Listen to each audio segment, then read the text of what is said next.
EOFC, EOFC Fighting Championship. Donc bienvenue à tous pour ce numéro du podcast Fight Plus, le petit podcast qui t'en dit plus sur les arts martiaux. Donc aujourd'hui on reçoit un invité un petit peu exceptionnel sur la chaîne. Pour nous c'est quand même un gros plébiscite, tout simplement parce que c'est le premier combattant pro de MMA qui vient de la Réunion, tout simplement parce que c'était un des top fighters en moins de 84 sur le plan national. Et aussi et surtout parce que ce week-end, Christophe Dafreville a ramené pour le Team Platinium le titre de champion de France des moins de 120 kilos avec un athlète dont tu vas pouvoir nous parler aujourd'hui, Christophe. Christophe, comment il est? On est au top. Il fait 1 degré sur Paris, mais on est au top. Bonne santé et puis content d'avoir ramené le titre. Bon, t'as vu, là, il fait quand même chaud, c'est l'été ici, donc tenu de circonstances. Alors, première question, Christophe, comment s'est passé pour toi sur le plan personnel ce championnat de France? Moi, j'avais 3 gars sur la compète. Il faut savoir que le championnat de France était étalé sur vendredi, samedi, dimanche. J'avais un moins de 70, non, moins de 77, moins de 84, et puis mon lourd en moins de 120. Le 77 a passé le premier tour vendredi, l'a mis à KO, très très détendu, comme on en avait parlé, comme on avait travaillé. Donc KO premier round. Le lendemain il perd, mais il fait quand même une belle prestation. Donc c'est que de l'expérience. C'est un garçon qui a 20 ans et dont on entendra parler bientôt. Après j'ai eu mon moins de 84, lui qui sortait de sa période d'isolation Covid. Il sortait de sa période le vendredi, il a combattu samedi, donc niveau cardio, c'était trop juste. Il finit par perdre, mais il n'a pas été ridicule. Et puis, on était très, très content d'avoir Nel qui fait champion au poids lourd. Et voilà, lui, c'est un garçon avec lequel je travaille depuis 1 an et demi. Donc voilà, c'est la consécration, l'aboutissement de tout le travail, parce qu'on a beaucoup, beaucoup bossé. Ouais, donc tu as pu bien mettre ta patte sur ce combattant qui fait champion de France. Le petit retour par rapport à son travail, vous avez pu débriefer, j'imagine. Déjà, Ouais. c'est beaucoup de joie. Vous comment dire, vous lancez un petit peu des pistes pour la suite. Déjà, est-ce qu'il est sélectionné au championnat du monde? Il est sélectionné pour les championnats du monde qui ont lieu dans 2 semaines, dans 10 jours maintenant, à Abu Dhabi. Et on souhaiterait, quand je dis on, je parle du staff du Platinium parce que je suis pas tout seul, hein. Je suis le head coach, celui qui chapeaute un peu tous les autres coachs, mais il a son préparateur physique, il a son coach en boxe anglaise, et puis le patron de la salle, Loïc Pora, qui donne toujours son avis et qui a beaucoup de sagesse et d'expérience, m'a à juste titre conseillé de d'abord passer par la voie amateur, qu'il fasse un maximum de combats qui génèrent de l'expérience pour ensuite arriver en pro avec, je sais pas, peut-être une dizaine de combats et voilà, qui se sentent à l'aise dans la cage, quoi. Le staff de l'équipe de France, l'encadrement, il est déjà arrêté aujourd'hui ou c'est quelque chose qui est en projet? Il y a eu des pistes, il y a eu des propositions. Faut que ça a l'air bête, hein, c'est une équipe amateur, donc je pense pas qu'il y ait de l'argent que ça soit rémunéré et le truc c'est qu'il faut pouvoir être disponible, partir une semaine. Donc il y a eu des propositions. Maintenant, ça va être validé par Dominique Nato, le président de la Fédération française de boxe, qui est la fédération de tutelle de la FMAF. Hein. On verra, on attend. C'est un Moi, défi évidemment, Ouais, dis-moi.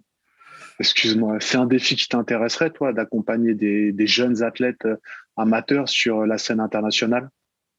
Alors, déjà, dans l'absolu, oui, puisque moi, c'est exclusivement mon boulot. Hein, je ne fais que ça. Maintenant, j'avais dans l'idée que celui qui a combattu en moins de 77 gagne, et puis que mon lourd, Nel, gagne également. J'ai un mec en équipe de France. Ça serait le top de pouvoir l'accompagner jusqu'au bout et qu'il aille chercher le titre mondial, ouais, effectivement.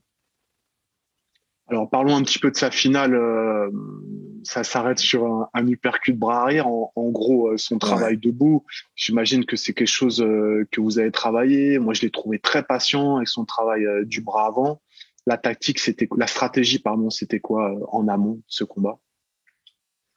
Bah, déjà, poser bien le cadre. Le cadre, c'est qu'on était dans une compétition amateur, donc que la plupart du temps, on a des chiffonniers, des gens qui se rentrent dedans et qui cherchent que la bagarre.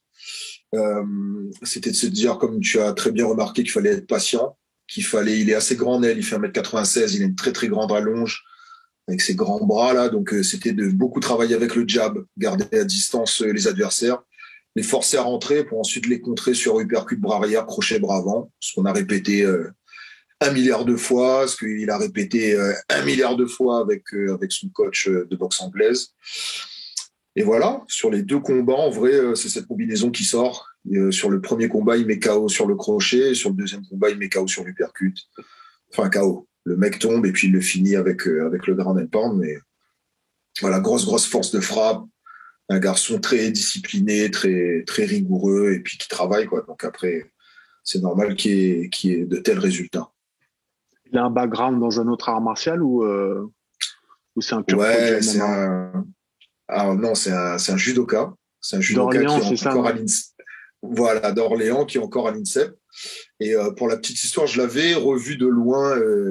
Je sais pas, il devait avoir 18 ans. Déjà, à 18 ans, j'ai vu son gros corps, le gars. Ben, c'était un moins de 100 kilos en judo. Gros abdos, gros pecs et tout. Et je me dis, mais sa tête me dit quelque chose maintenant qu'il a une moustache. Mais je faisais des stages. J'étais prof à l'US Orléans à l'époque. Et lui, il devait avoir 9-10 ans et il était dans les stages et je l'avais comme élève de temps en temps, quoi. Et le fait qu'on se retrouve comme ça, moi, je crois beaucoup, c'est notre petit côté spirituel dans notre collaboration. On croit beaucoup aux énergies, au fait qu'il n'y a pas de hasard dans la vie. Et comme j'ai fait un statut là sur les réseaux pour expliquer un peu notre rencontre, et effectivement, je donnais des cours de boxe anglaise dans une salle de muscu plutôt. Et puis un jour, j'entends une toute petite voix qui arrive derrière moi qui me dit «Excuse-moi», tout poli, tout. Je me retourne, je vois un grand noir, grand caf costaud qui sort de sa muscu tout transpirant. Il me dit «Ouais, j'aimerais bien tester la boxe et tout machin, mais tu sais que je connais ton frère, je connais ta sœur». Je dis «Mais ta tête me dit quelque chose». Et puis on discute et puis on se rend compte que on est passé dans les mains de Olive de Pierre, qui est une légende des entraîneurs à Orléans, qui a été un père pour Nel et quelque sorte un peu pour moi aussi. Donc voilà, on a plein de points communs. Il a commencé à travailler un peu sa boxe en parallèle du judo. Et puis petit à petit, il me disait, mais je vois que tu fais du MMA, j'aimerais bien tester. J'ai dit, bah, dans ce cas-là, viens carrément dans ma salle au Platinum, dans le 13e. Voilà, ça a commencé comme ça, un peu en dilettante. Et puis il s'est pris au jeu. Et puis même dans sa culture, dans la connaissance de l'UFC, des champions qu'il y avait, de la façon dont il gagnait, etc. Je me dis, tiens, le gars s'intéresse vraiment, en fait. Et puis il a pris la décision, un jour, il a dit, là, moi, je veux combattre, je veux rentrer dans une cage. Et ça, c'était à peu près à la période où il y a eu les premiers confinements en 2020, là. Et voilà, on a continué à bosser, ça y est, en 2022. Et le gars est champion de France. Pour les premiers champions de France. Donc il y a un côté aussi historique qui est important, qui me tient à cœur. Le fait qu'il y ait les championnats du monde qui arrivent tout de suite derrière, ben voilà, on reste concentré. C'est un garçon qui s'entraîne parfois 3 fois par jour, très très régulier, très sérieux. Et d'ailleurs, ça se voit sur son corps quand il est torse nu. Le mec est athlétique, incroyable. Voilà. Excuse-moi, j'ai crasé une petite couleuvre.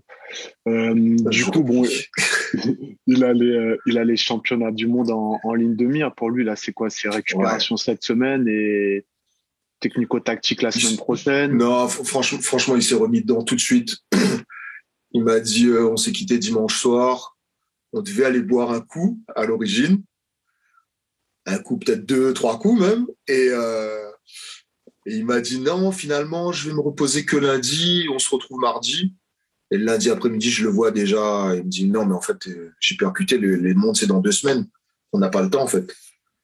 Je dis, bah, écoute, mon coq, allons.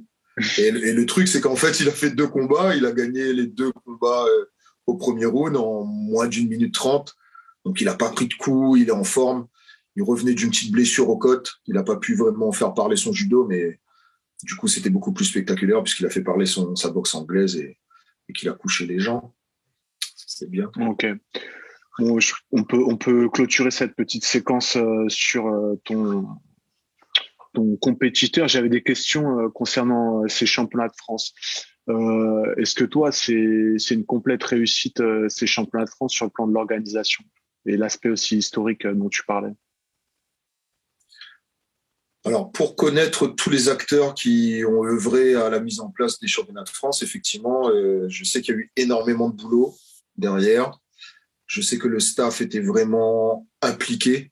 Parce que tu vois, même dans l'arbitrage, même le gars qui accompagnait les athlètes du couloir jusqu'à la cage, je voyais toutes les têtes et c'était des mecs, même si je les connaissais pas personnellement, je savais que c'était des gars que je voyais depuis 10-15 ans. Donc effectivement, il y avait une dimension historique parce qu'on a œuvré pour ça pendant des années. On a parlé, on a ouvert notre bouche, on a essayé de parler correctement, montrer qu'on n'était pas des voyous parce que c'est vraiment l'image qu'on avait. Moi qui traversais le judo en parallèle, quand je disais je combats en MMA, on me regardait un peu comme ouais, c'est un bagarreur en fait. Alors que jamais tu me verras taper quelqu'un dans la rue ou quoi que ce soit, tu vois. C'est vraiment, faut connaître le sport. Donc on en a parlé, on a éduqué les gens, on a essayé de le démocratiser. Et voilà, là aujourd'hui on arrive, c'est les premiers championnats de France. Maintenant dans le déroulé des 3 jours, effectivement, ouais, tout était nickel. Tu vois, pour la petite anecdote, le premier jour, il devait avoir peut-être, je sais pas, une dizaine de combats. Et puis, tu as des mecs qui n'ont pas leurs papiers médicaux. Tu as des mecs qui arrivent en retard à la pesée. Ils sortent des clous, donc ils peuvent pas combattre. Tu as des mecs qui carrément avaient le Covid, qui étaient inscrits, mais qui font un test PCR pour pouvoir avoir accès au gymnase et qui se rendent compte qu'ils ont le Covid, donc ils peuvent pas combattre. Et au final, on a 2 combats dans cette journée-là. Donc les haters et les jaloux diront vas-y, ils ont fait une compète, un championnat de France sur 3 jours et le premier jour il y a que 2 combats. Effectivement, on a l'impression qu'on a déplacé du monde pour rien, mais c'était pas le choix des organisateurs, tu vois, c'était les aléas de la vie qui ont fait ça. Et puis on est dans une période compliquée, un peu aléatoire. Voilà. Il s'est avéré que le premier jour, il y a eu que 2 combats. Moi, j'étais content parce que je me suis déplacé pour mon gars qui a mis un KO. Mais après, le samedi, dimanche, tout s'est déroulé. Il y a eu du monde. J'étais content de voir du beau monde, tu vois, de revoir des Cyril Diabaté qui se déplacent et qui ramènent des élèves. Même toujours, je pense au gars de la Snake Team, il y avait Papou Lélé qui a la ceinture du 100% fight, qui combat au Bellator. Yves Landu, gars du Bellator et tout ça. C'est des gars qui sont des grosses pointures et qui font la démarche de venir amener leurs élèves, leurs partenaires d'entraînement pour monter progressivement et voilà, consolider le MMA en France, quoi. Bon, par rapport à ce que tu viens de dire, un premier élément qui m'apparaît, c'est le fait que la FMMAF s'est tenue à son cahier des charges. On sait que par exemple la pesée, c'est une culture. La ponctualité à la pesée, c'est pas forcément quelque chose qui existe dans tous les arts martiaux. En judo, c'est quelque chose qui est très strict. Mais je sais que dans d'autres disciplines, il y a certains passe-droits. Donc, de mon point de vue, je pense que c'est quelque chose à plébisciter, le fait que le cahier des charges de la FMAF soit assez rigoureux sur le plan la logistique et sur le plan administratif. C'est tout à leur crédit. Après, l'autre question qui me taraudait, comme on dit, on peut dire tarauder, ça se dit ça? Oui, bien sûr. Qui me taraudait, c'est justement, tu parlais de la Snake Team, qui est un des clubs mainstream sur la France, c'est l'audience justement de la communauté des clubs. Ouais. Est-ce que l'audience a été pour toi, est-ce qu'il y a eu un plébiscite de ces championnats de France? Est-ce que toute la communauté club a suivi? Moi, j'ai lu le palmarès, j'étais pas là, hein. J'ai pas eu la chance, j'étais sur la Réunion. Il y a certains clubs, il y a certaines teams qui apparaissent comme leader sur le plan du palmarès, sur le plan des résultats. Est-ce que l'audience club a suivi selon toi? Quel club tu as vu? Tu as vu surtout en premier plan? Le club le club de Nico, de Nicolas Régnier, il ramène quand même pas mal de médailles, non? Le NR Fight était vachement mis en avant, effectivement. Ouais, dans les résultats. Dans les résultats, moi je parle des résultats. Après, j'ai pas justement ce recul que tu as pu avoir déjà en échangeant avec les différents acteurs, le fait aussi d'être sur place, qui t'a permis de voir si est-ce que la communauté club a plébiscité ce rendez-vous et a suivi l'action de la FMMAF. Selon toi, ton ressenti? Pas tout le monde. Alors ça peut paraître anecdotique comme ça, mais j'ai pas vu beaucoup de monde de la MMA Factory, par exemple. Tu vois. Et et puis s'il faut parler du MMA Factory, lors des championnats de France, Lopez et puis son staff avec Cyril Gann étaient déjà dans l'avion pour partir à Las Vegas, je crois, en prévision de Ngannou Gann. Tu vois, il y a ce côté-là, peut-être qu'il n'y avait pas de coach, même si je sais qu'il y a d'autres coachs que ces coachs stars là. Serfati, oui, était aussi dans l'avion.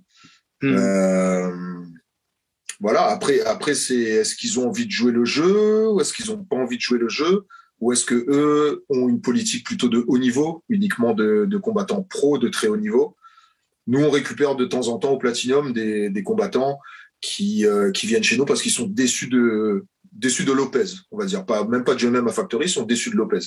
Ils voient des trucs à la télé, sur Internet, et puis ils y vont, et puis ils se disent, ouais, Lopez me regarde pas, pourtant je suis génial, je suis trop fort, je suis trop technique, je suis trop beau gosse, je parle trop bien sur les réseaux, il me regarde pas, il s'intéresse pas à moi. Mais il faut bien comprendre que Lopez, il fait pas niveau amateur, il fait du très haut niveau. Il ramène des gens, il a déjà ramené une personne à l'UFC, c'est incroyable en étant français, mais ramener des gens à l'UFC, c'est extraordinaire. Donc il est dans un autre niveau, il s'est positionné ailleurs. Donc c'est vrai qu'on les a pas vus, mais peut-être que c'est un positionnement, une politique sportive de leur club. Après le NR Fight est très représenté parce que c'est le club dans lequel officie aussi Johnny Frachet, qui est un des fers de lance de la FMAF et qui travaille énormément. Donc lui, c'est son bébé, ses championnats de France, tout ce travail qu'ils ont mis en place, cette fédération-là qui naît, tout ça, c'est son bébé, c'est tout son travail. Donc, bien évidemment, qu'il va pousser ses élèves à aller chercher le maximum de médailles et surtout à arriver près, quoi. Il y a les titres, mais il y a aussi ceux qui sont derrière. Il y en a qui ont perdu au premier tour et qui venaient de NR Fight. Effectivement, ils étaient très, très, très, très représentés. Il faut vraiment que ce soit une décision du coach ou du président de la salle, du directeur de la salle, que de dire allez faire les championnats amateurs. Nous, on a été sensibilisés parce que Loïc Pora fait partie du staff arbitral. Et puis parce qu'à un moment, moi aussi, je suis allé me former pour faire passer les grades verts, là. C'était la condition sine qua non pour pouvoir participer à ce genre de compétition amateur. Voilà, je me suis formé, on a eu un discours. Et si on veut soutenir le mouvement du MMA en France, ce qu'on a toujours essayé de faire, c'est maintenant. Ça passe par ça, par former ces gars, prendre les débutants, les emmener au championnat de France. Même ceux qui perdent font leur expérience. Voilà. Il faut que ce soit une volonté vraiment des coachs et des directeurs de salle. Ouais. Bon, merci pour ton franc-parler et cette lecture politique de la situation du MMA. C'est toujours la même histoire, c'est de la politique. Ouais. Tu vois, par exemple, je pense juste à lui, Yvan Sorel, qui a un club à Marseille. Il est monté avec une fille. Tu vois. Elle a gagné. Non, elle a dû faire deuxième, un truc comme ça. Ah ouais, ok. Ouais. 2 ou 3e. Et tu vois, moi, je trouve déjà de représenter les filles dans ce milieu assez machiste, macho. Je trouve que c'est génial. Ça a l'air très, très bête. Mais Marseille, pour ceux qui savent pas, ça veut dire payer 2 billets de train, quasiment aller-retour en un week-end comme ça, peut-être 200 balles, un truc comme ça, 200 euros chacun, les billets. Arriver, te déplacer en transport, aller à l'hôtel, taper de l'hôtel à pied jusqu'au lieu de compétition, faire la compète, repartir. Tu vois, ça, c'est une démarche qui est très, très honorable. Donc, les gars se sont bougés et voilà, félicitations à tous ceux qui ont joué le jeu.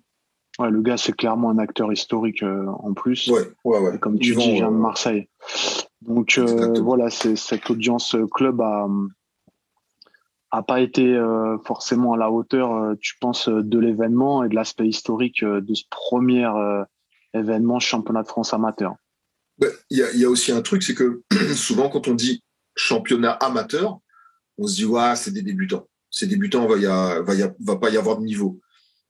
Et après, il faut me croire sur parole parce que je vous retranscris mon sentiment, mais il y avait du très très gros niveau. Des gens très très intelligents. Je pense au vainqueur des moins de 77, Mohamed Bayo, qui doit avoir, 18 ans, un truc comme ça. J'arrête pas d'entendre parler de lui depuis 3-4 ans. Il gagne tout en jiu-jitsu brésilien, en grappling. Depuis qu'il est cadet junior, il bat des hommes qui ont des barbes comme ça. Et le gars est solide, quoi. Et il est ceinture marron de jiu-jitsu brésilien, en gi, no gi. Il est très, très grand. Il doit faire 1m96, 97 pour un moins de 77 kilos, assez fin. Et quand je l'ai vu, je m'attendais à... J'ai entendu le nom, je dis, il va emmener les gars au sol, il va les étrangler. Et non, le gars boxe, hein. Il boxe, ça boxe très, très propre. C'est intelligent, même dans la façon de conserver la distance, dans le corps à corps qu'il crée, la façon d'amener au sol. Le gars est super fort.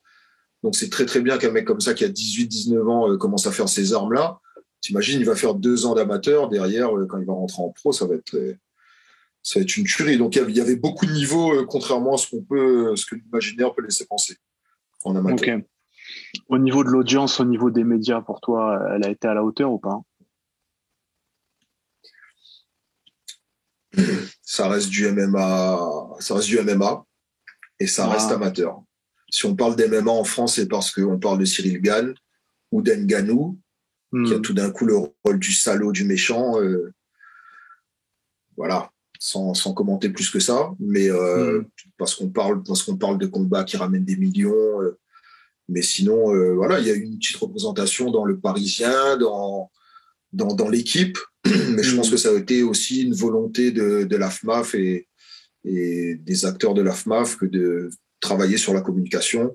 Ils ont sollicité notamment, je pense à des réseaux sociaux sur Instagram. Il y a MMA Story qui est assez actif dans ce sens-là, qui était présent. Voilà. Mais c'est toujours anecdotique dans les médias, quoi. Ouais, j'ai fait un petit peu le différent. Je voulais juste revenir sur le niveau. Les plus beaux combats que j'ai vus, ce sont les combats féminins. D'accord. Ça, je tenais vraiment à dire ça. Gros niveau. Et les 2 filles là qui étaient en finale, Delphine et j'ai oublié son prénom. Il y en a une qui est prof de PS. Ce sont des filles que j'ai rencontrées lors de la formation pour travailler sur les passages de grade, évaluateur de grade. Et ouais, je discutais avec elles. Elles sont super intelligentes en fait dans leur discours, dans leur façon de parler. Mais je me disais, j'avoue, je juge. Je me suis dit, ouais, mais c'est des filles, c'est des intellos, quoi. Elles doivent avoir un cours d'MMA, donc elles viennent animer, elles viennent passer les grades et tout. Mais quand je les ai vues se taper, incroyable. Et c'était guerrière et c'était intelligent à la fois. C'était pas juste du chiffonnage. Ça touchait, ça ressortait, ça remisait, ça allait au corps à corps, ça contrait, ça travaillait au sol. Vraiment gros niveau chez les filles. Alors qu'elles étaient peut-être 5 ou 6 en tout. Non, juste le discours, c'était par rapport à l'audience des différents médias, des différents influenceurs. Ouais. Pour rejoindre ton idée que la base, elle est amateur. Donc, ce serait bien aussi de mettre en lumière toutes ces actions. Et je pense que le championnat de France de ce week-end, avec tout le travail d'organisation de la FMMAF, mérite un petit peu plus de relais de la part des différentes chaînes YouTube qui traitent du MMA et de l'actualité du fight en France, quoi. J'ai fait un petit peu le tour, hein, et il n'y a pas beaucoup de plateformes qui en ont parlé et je trouve ça dommage. Ne serait-ce que pour la reconnaissance des combattants qui ont brigué des titres. Ces combattants, tu en as parlé, tu as parlé de Neil du Platinium, tu as parlé du moins de 77, tu as parlé de la combattante du Team Sorel. C'est aussi le rôle des différents influenceurs et des différentes chaînes YouTube qui toute la semaine publient des vidéos sur Covington contre c'était quoi, Masvidal ou je sais plus quelle actualité. Ce serait bien qu'on ait un vrai focus aussi sur les combattants amateurs français.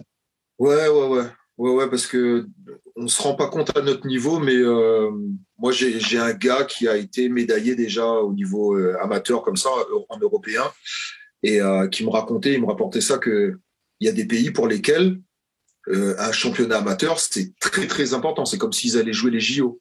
Quand ils viennent faire les championnats d'Europe amateurs, les Suédois par exemple sont tous habillés avec le même survêt. Ils sont très très disciplinés. Ils arrivent en équipe. Quand ils rentrent, ils ont les mains sur les épaules et tout, machin, comme à l'ancienne avec les Gracie. Et voilà, ça crée une vraie cohésion de groupe. Pour eux, c'est quelque chose d'important avant de passer à l'univers professionnel, tu vois. Et pour que ce soit important dans un pays, ben, effectivement, il faut qu'il y ait une couverture médiatique, qu'on en parle.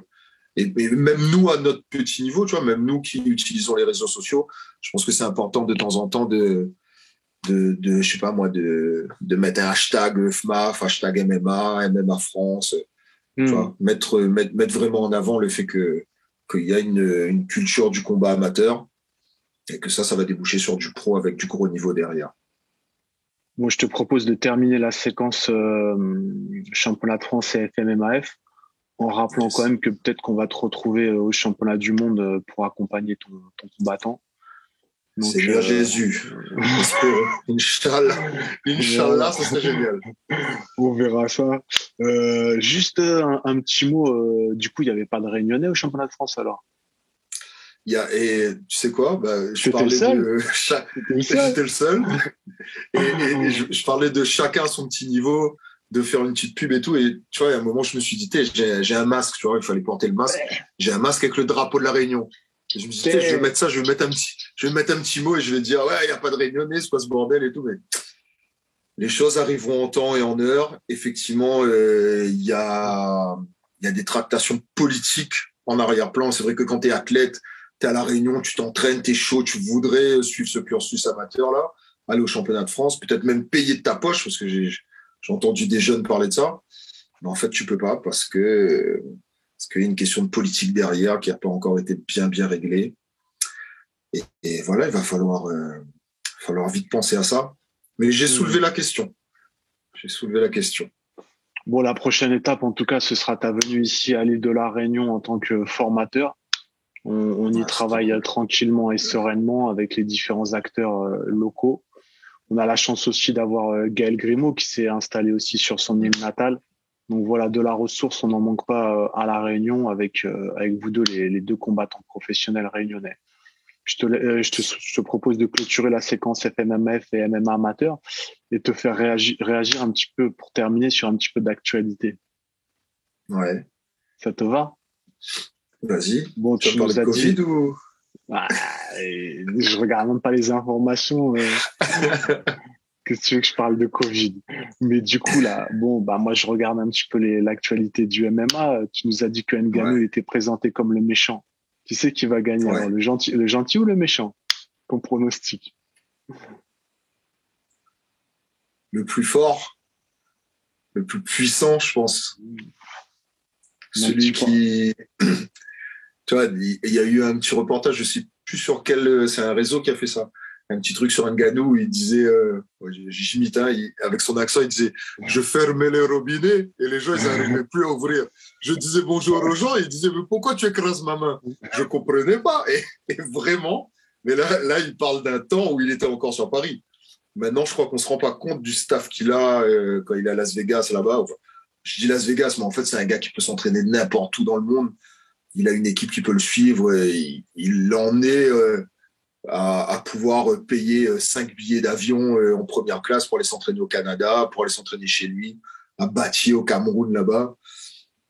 Voilà, le gars est super bien entouré, et très fort et voilà quoi. Donc moi je pense que c'est le plus fort qui va gagner. Après vouloir faire passer Ngannou pour quelqu'un de pas intelligent, parce que c'est vrai qu'il y a une belle hype autour de Cyril Gane. On parle de lui, c'est un garçon, tu vois, même sur surnom, je trouve que c'est malin. Moi, je suis sensible à ça. On le surnomme bon gamin, tu vois, c'est le petit gars tranquille, il parle gentiment, il sait bien s'exprimer, et puis il casse des gueules quand il est dans la cage. C'est très relâché, c'est très fluide. J'aime beaucoup le style. Mais faut pas prendre Ngannou pour un à l'école, tu vois. Le gars est solide, et quand on lui met un game plan en tête, il a bien prouvé qu'il savait s'y tenir et aller jusqu'au bout. Voilà. Donc si tu me demandes mon pronostic, moi je pense que le Camerounais va gagner, quoi. Ok. Après, moi je mets un billet sur Gane. Sur Gane par rapport à... Il y a un gars à la salle tout à l'heure, il a voulu mettre 100 €. Il m'a dit, moi je vais sur Gane, on met 100 €, c'est comment? J'étais là, dommage, je l'ai galé au cul parce que j'avais mis un petit billet. J'avais mis bien un petit billet aussi. Ouais. Non, moi, j'ai pas ta légitimité pour justifier mon choix, mais je mets quand même Gane parce que j'aime bien miser sur, on va dire, sur l'aspect stratégique, l'aspect adaptatif, l'adaptation technico-tactique, pardon, du Marmaille. Et je pense que Gane, il a pas mal d'attributs par rapport à ça. Après, Francis, on C'est sait clair. que C'est clair. s'il connecte, ça peut tomber. Euh, sur le plan mental aussi, faut voir comment se déroule la Fight Week. Faut voir est-ce que ça monte ou pas crescendo sur je sais pas, sur une mise en tension entre lui et Lopez. Est-ce que le MMA Factory va pas faire monter la sauce justement pour nerveusement l'épuiser un petit peu, Ngannou? Je sais pas. À suivre. Je sais pas si à ce niveau-là, un mec de ce calibre-là, de cette envergure-là, Ouais. peut être déstabilisé par les réseaux. Je sais même pas s'il regarde les réseaux, là. De temps en temps, on doit lui rapporter, ah, Lopez a dit ça, machin. Nous, évidemment, on est français. On a plus accès à des médias français ou à des réseaux français. Tous les médias, les réseaux parlent de Lopez, rapportent ses dires, ça clash un petit peu. Voilà. Moi, je connais pas Francis personnellement. Je vis pas avec Lopez. Maintenant, si je prends de la distance par rapport à tout ça, et qu'à un moment, parce que la com, c'est très très bien, c'est bien beau de gérer les réseaux. Mais nos frères, quand la porte de la cage s'enferme là, C'est ça. quand ça se ferme à clé, voilà, c'est qui dit la vérité. Et je me rappelle de la fois où, je crois que c'est contre Derek Lewis, où Ngannou rentre, mais ouais, c'est moche, quoi, ça part dans tous les sens. Il finit par le toucher, bam, bam, avec 2 patates. Et combien de gars sont venus me voir et me dire, ah, j'ai l'impression qu'il a perdu techniquement Ngannou. Frérot, de quoi on parle là? Tu vois? À un moment, comme tu as dit, quand ça connecte à ce point-là, le gars t'a dit, je ferme un robinet, il n'y a personne qui arrive à ouvrir le robinet derrière moi. Je serre des mains, on me dit, pourquoi t'écrases ma main? Mais moi, je ne suis qu'amour, mais après, la force est là, quoi. Non, mais l'histoire d'Ngannou, elle est magnifique. Hein. Moi, j'étais à 100% pour Ngannou, mais entre Ngannou qui gagne et Cyril Gane qui gagne, le MMA français rentre dans une autre dimension. Donc pour tous les acteurs du game au niveau national et surtout ceux qui ont des aspirations professionnelles, ils peuvent comment dire, prier le week-end prochain pour que Gane gagne, parce que le business pour tout le monde sera pas le même si la ceinture rentre à Paris. Ça c'est clair et net. Ça c'est clair. Après, si Gane perd là, Ngannou c'est son dernier combat de contrat à l'UFC. Et d'après ce que j'ai compris, il commence à lorgner un petit peu sur la boxe anglaise, enfin, plus qu'un petit peu. Déjà parce que ça a toujours été son rêve. Et puis je crois qu'il y a un manager ou un promoteur qui allait le voir, qui lui a dit tu additionnes toutes les sommes que tu as eues à l'UFC, tu multiplies par 10 et ça sera ton premier cachet en boxe anglaise. C'est ça. Donc le gars est déjà plus là en fait. Il veut juste marquer l'histoire, conserver sa ceinture, partir avec la ceinture, passer à autre chose, faire encore plus de millions. Et Gane, après, il aura tout le loisir de revenir et de prouver qu'il est numéro 1. Mais je suis pas en train de prier pour une défaite de Gane, hein, ou pour une victoire d'Ngannou. Mais moi, je pense sincèrement que c'est Francis qui va gagner. Ok. Autre question. Ton top 3 des organisations en France?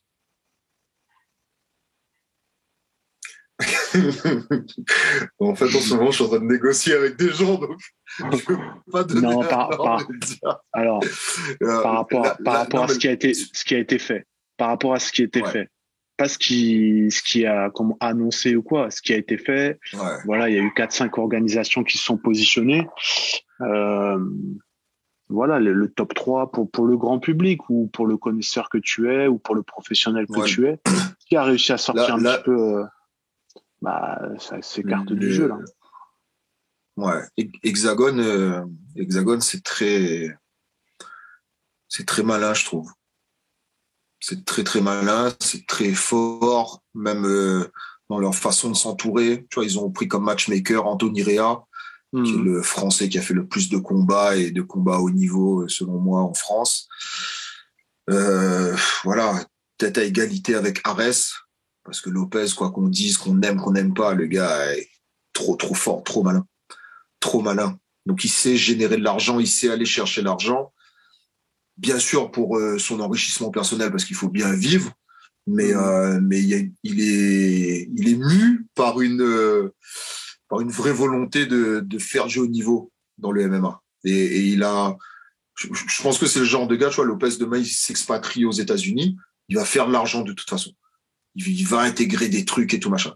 Mais tu vois, le fait de rester chez lui en France et de vouloir développer en France, je trouve que c'est noble comme démarche. Donc voilà, Arès et Hexagone à égalité, on va dire pour l'instant. Après Arès, il y a eu quoi? Il y a eu 2 ou 3 événements, 2 et demi. Voilà, l'Hexagone, ça y est, ils sont partis quoi. Ils sont partis. Ils sont partis. Après, D'ailleurs, peut-être j'ai du monde. Ouais. un petit focus aussi sur Hatch. Hatch, ouais, j'en avais parlé déjà la dernière fois. Hatch, il est Voilà. historiquement, c'est le premier à avoir créé des vrais événements en France et tout, à mettre à l'honneur des Français, à leur faire avoir une ceinture, tu vois, parce que c'est pas tout de combattre chez toi, même si t'es du pancrace. T'as fait 3-4 combats, tout d'un coup t'as une ceinture, on a dit que c'est toi le champion de la catégorie, ça te donne tout de suite une visibilité pour aller te vendre à l'extérieur, en Angleterre, en Hollande, je sais pas où, en Pologne là, il est en relation avec le KSW, avec Saladin et tout, Saladin Parnasse. Malheureusement, et pourtant Hatch c'est quelqu'un avec qui je travaille et que j'apprécie énormément humainement. Malheureusement, ça fait 2 événements là qui fait venir un petit groupe d'Ukrainiens et les gars sont nuls en fait. Mais D'accord. nuls. Ah, il y a un gars là, le gars il a pas pris un coup de poing, il est tombé à terre en tremblant, mais en tremblant. Moi j'étais en haut dans les gradins, je dis c'est quoi cette mascarade? Qu'est-ce que toi devant les moons bouge à haut mon enfant? C'était nul. Et ils sont 3-4 comme ça. Moi j'ai rencontré un autre gars, un Lituanien quoi, quand on était en Hongrie il y a 2 ans.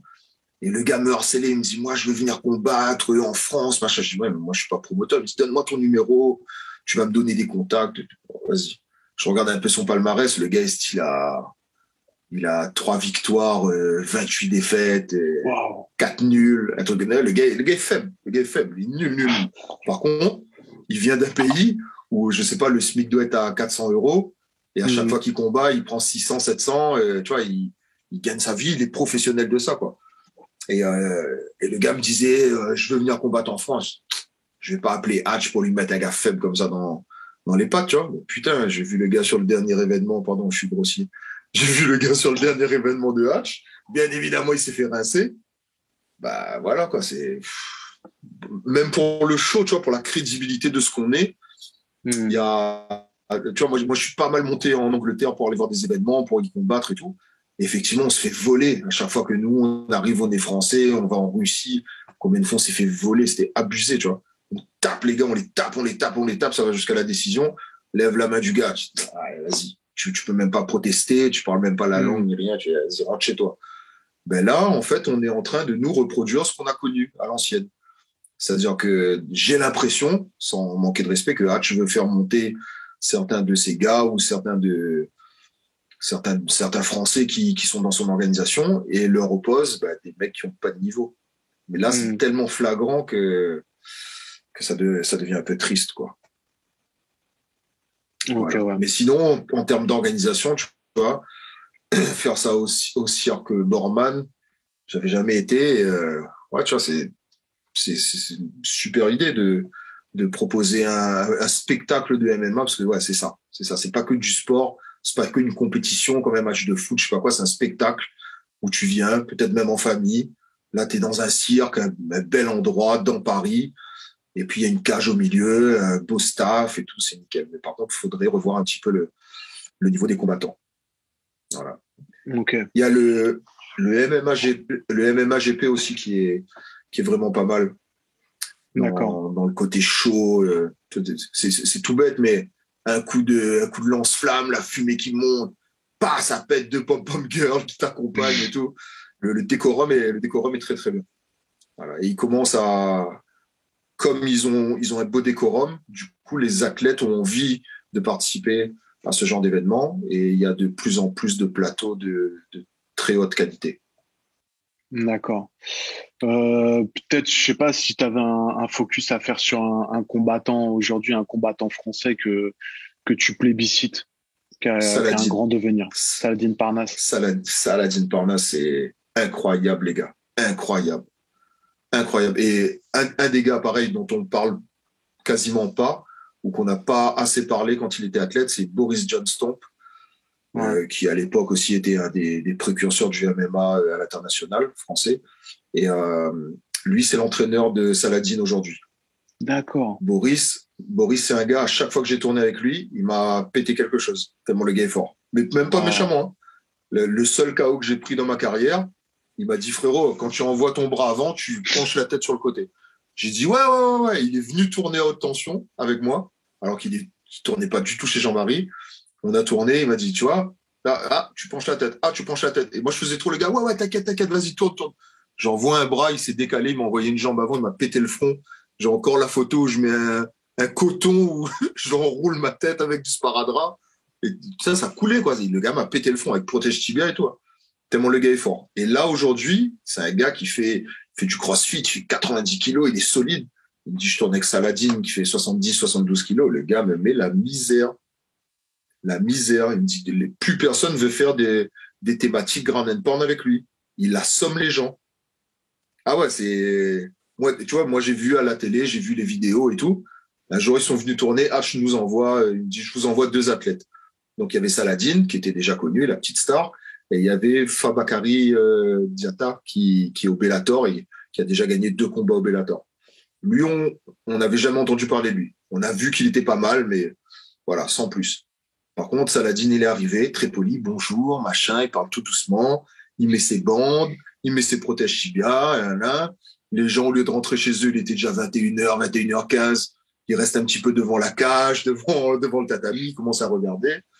Hop, je dis, les gars, voilà, ça se passe comme ça, on commence en pied-point, des séquences d'1 minute, dès que ça sonne au niveau du timer, là-bas, vous changez de partenaire, vous prenez le premier que vous trouvez, on travaille à la touche. Vous êtes prêts? Ok, allez, je lance le timer et tout.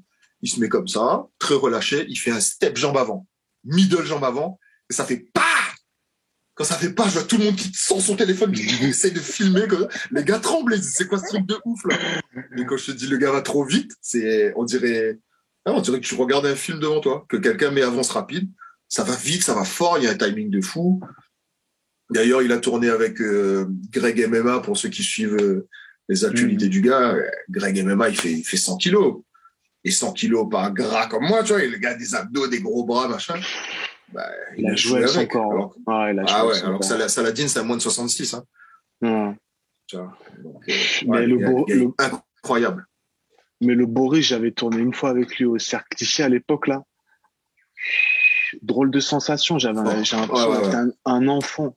Le gars, d'une seconde à l'autre, rien qu'en respirant, il pouvait te péter une côte, quoi. Donc, en plus, ancien videur, un peu à 2 tensions, mais tu connais le gars est mauvais, il peut te faire mal à tout moment, tu vois. Ouais, mais très gentil, ouais. Donc, du coup, Saladin, sous-côté, tu penses, Saladin, par rapport au potentiel et, non, pas sous-côté. Il fait son petit chemin, là. Là, il est toujours au KSW. Je pense qu'il y a un côté financier.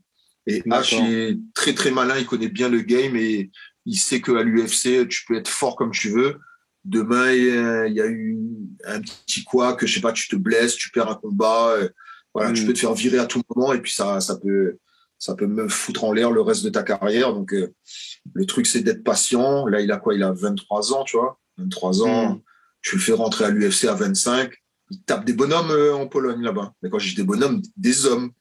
Des hommes, la barbe, des gars costauds et tout. Il les prend, il les tabasse. Il met des KO sales, sans pression, sans rien. Là, je pense qu'il engrange un petit peu d'argent. Même dans tout ce que Hatch a créé dans sa vie, là, je crois qu'il est fonctionnaire à la mairie d'Aubervilliers. Tu sais, il a son petit taf, il va s'entraîner, il est détaché, machin. Il va faire ses combats, il prend 50 000 $ à chaque fois, plus des primes, des machins, il met ça sur son compte. C'est psychologiquement, après, quand t'es athlète, des fois, on se rend pas compte, mais c'est super important, ça. Bien sûr. Quand t'as pas d'argent, tu galères et tout, machin. Peut-être que tu peux pas être au top de ton entraînement. Là, quand tu connais ton compte en banque est plein, il y a pas besoin de galérer pour faire les courses. Le frigo est plein, le loyer est payé, machin. Tu t'es zen. T'as plus qu'à te concentrer que sur ton boulot. Ton boulot, c'est être fort et mettre des KO et étrangler des gens. Voilà. Et Hatch a créé ça là autour de lui. Je pense qu'il faut être encore patient pour l'UFC encore 2-3 ans, tu vois. Et après, derrière, c'est parti, quoi. Il va faire du sale là-bas. Bon, bah, c'est cool, Christophe, hein. Moi, j'ai plus de questions. J'ai Ok, apprécié cool. ce petit moment, voilà, que tu nous donnes sur notre petite chaîne. Et Partagé. ouais, voilà, je pense qu'on va se retrouver très vite pour une vidéo un petit peu sur l'histoire des sports de combat dans l'océan Indien et la Réunion, où tu nous parleras un petit peu plus de toi et de ton parcours de combattant. Et entre-temps, bah, je te souhaite bon courage pour la suite et on croise les doigts pour Neil au championnat du monde. Ouais, c'est gentil. Merci pour lui, merci et puis la force pour le MMA réunionnais. Et puisqu'on est déjà en 2022, je vous souhaite une bonne année et bonne santé à tous.